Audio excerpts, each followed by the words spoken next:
माह सियाम में हमें उन कामों से भी रोक दिया गया जो कि काम जायज़ थे, खाना पीना और जो है वो अपनी मनकूहा से जिनसी ताल्लुक़, ये तो वो उमूर थे कि जो जायज़ थे, मशरू थे।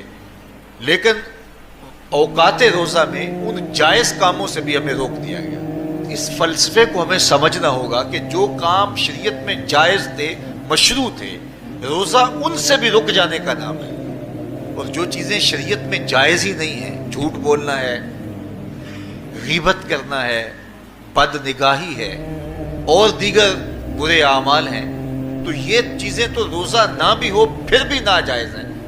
तो जो चीज़ें जायज़ थी रोज़े में उनसे भी मना कर दिया गया, और जो चीज़ें नाजायज़ हैं तो अगर कोई शख्स उन चीज़ों से नहीं रुकता तो फिर उसने रोज़ा क्या रखा।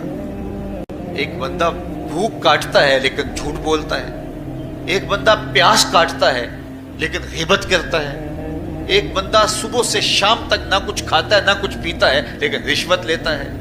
फिर मुझे बताइए उसने रोज़ा क्या रखा।